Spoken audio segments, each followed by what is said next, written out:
Hey, what's up guys, my name is Kai and today I'm gonna talk about why iPhones, actually not just iPhones, but smartphones in general are gonna take over DSLRs. It's actually already happening right now and here's why. So by taking over, I don't mean that smartphone is gonna completely replace DSLR, but maybe 80 or 90% of the things that we used to see that are shot on DSLRs is going to be shot on smartphones instead. So the way how smartphones is going to take over DSLRs is actually very similar to how digital took over film. The image quality is always something that slowed down the whole process because digital used to be very bad.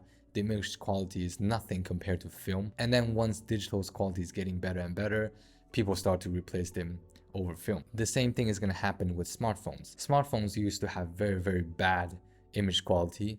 And as you see how Apple announced their newest iPhone 12 a while ago, they can shoot 10-bit in 4K, and that's something that even my Sony a6600 cannot do. It's still shooting 8-bit right now, man. Come on. It means that there are more color than my camera, and obviously you can, there's a lot to compare to. I'm just saying that once the image quality start to reach, getting closer to DSLR, people will change because there's just much more convenience with smartphones. But we do start to see a lot of feature films and music video that are shot on iPhone, such as the one with Lady Gaga and Selena Gomez. But people might say that, oh, they shot the music video with iPhone just to prove how good the iPhones are. Obviously, that's probably the case, but they still did prove their point. So a few months ago, I went scouting with my colleagues for a location that we're gonna shoot at.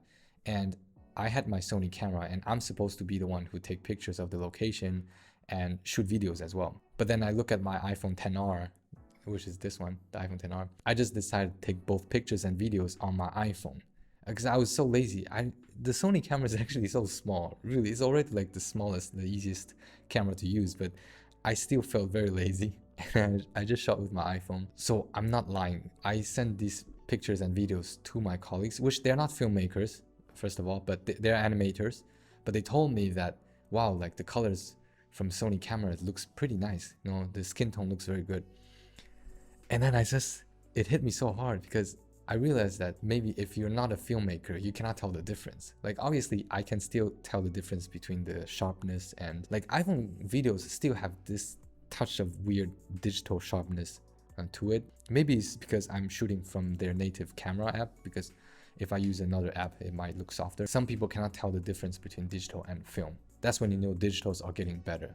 Now, when smartphones' image quality are so good that some people cannot tell the difference, that's when, the takeover starts. So another thing between film and digital is that digital is way faster and it's way cheaper.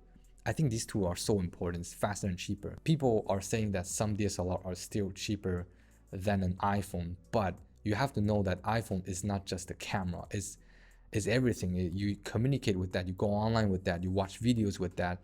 Camera is just like one of the main thing inside, but there's a lot of small stuff inside. So I would say that iPhone's cameras, if you just want to look at the camera, it's like way cheaper than DSLR and it's way faster. It's just super fast. You go on it, you click the camera and you're good to go.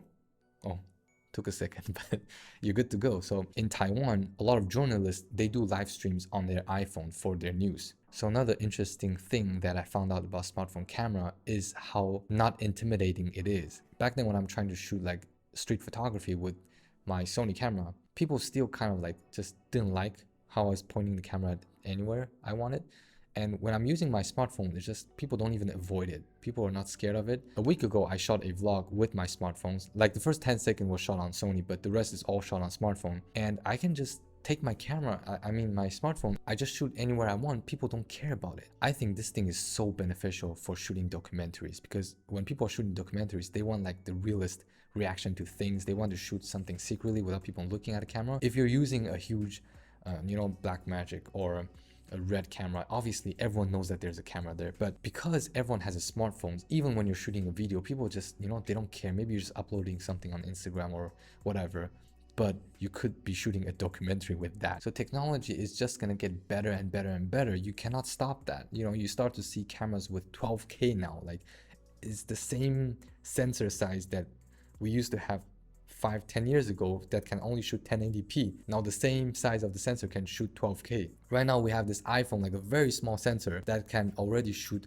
4K 60p okay, this sensor size, we probably will reach a time when this sensor can shoot 12K. Think about that. That's crazy, man. That's really crazy.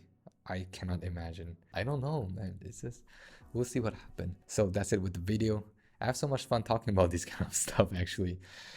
I'll see you guys next time. Bye.